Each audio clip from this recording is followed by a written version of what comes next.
Mickey DeBarto was born in Johnstown, Pennsylvania in 1918, the oldest son of Italian immigrants. Most of Mickey's relatives were master stonemasons and plasters, but Mickey, although he learned the trade at an early age, knew that he wanted to do something different. Now, prior to the beginning of World War II, he worked in coal mines and steel mills, but this all changed in January 1942 when he was drafted into the Army. After basic training at Indiantown Gap in Pennsylvania, he spent the rest of the war guarding anti-submarine bases at Trinidad and Tobago in the Caribbean. When he returned to Johnstown after the war, he had a vision of opening a hotel in the area to take advantage of the coal and steel boom that was still ongoing even with the economic downturn due to war contracts ending.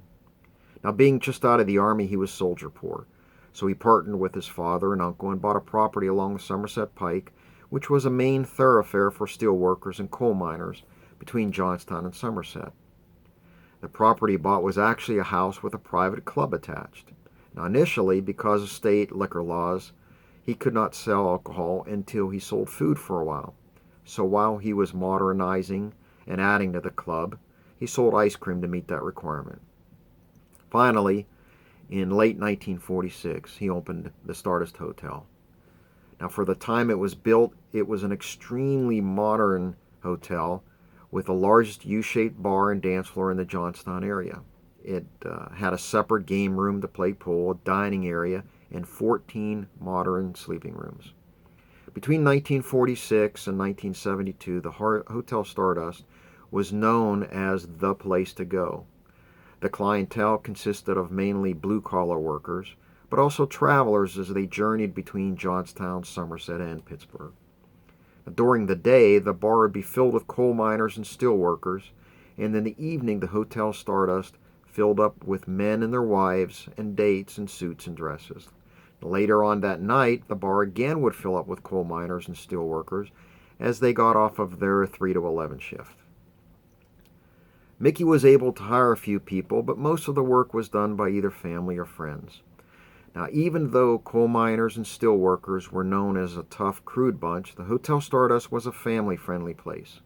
This was mainly because Mickey's family lived in an apartment above the bar. He didn't entertain or permit foul language, fights, or loud drunks. Now, if someone did not follow the rules, they were asked to leave, and if they did not, Mickey used his boxing skills he learned in the Army and they were forcibly removed. Now, this happened very seldom because of his reputation of enforcement. Things changed rapidly in the 1970s because of three factors which cascaded, with the end being the decline and eventual closing of the Hotel Stardust. The first factor could not be influence.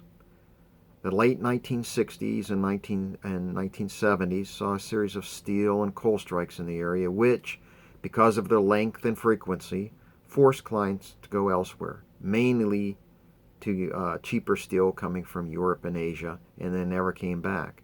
This devastated the area's main industries, and no more work meant no money to spend at bars and restaurants. The second factor affecting business was the building of a road called Route 219, which allowed for shorter travel time between Johnstown and Somerset, bypassing the Stardust Hotel. Because of the reduced profit due to the strikes, Mickey did not have the funds available to do extra advertising, so the business traveling the 219 was lost.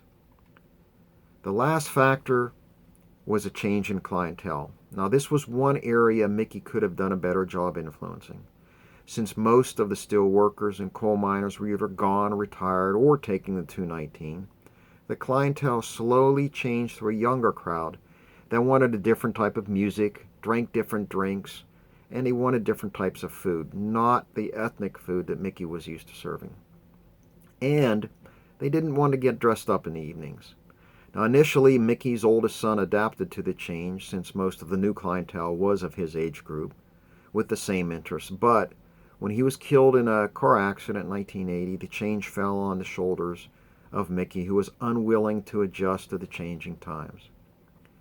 With that mindset, business slowly dropped off over the years so that by 1980, the Stardust Hotel was doing about 50% of the business it did in 1970. Between 1980 and 1999, most of the clientele was either old friends or retired coal miners and steel workers talking about the good old days. As Mickey's health deteriorated and business fell off, the hotel fell into disrepair. After his death in 1999, Mickey's wife tried to keep the business running, but the building was too big and the business too little to make needed repairs and keep the doors open. Finally, after almost 70 years of business, the Stardust Hotel was closed for good and eventually torn down. The Stardust Hotel is a prime example of an entrepreneur coming home from the war and opening up a successful business, taking advantage of the economics of the local area. It is also an example of a business that was a victim of an economic downturn and personal tragedy, with the owner not being able to and also unwilling to adjust to a changing customer base. Thank you and have a nice day.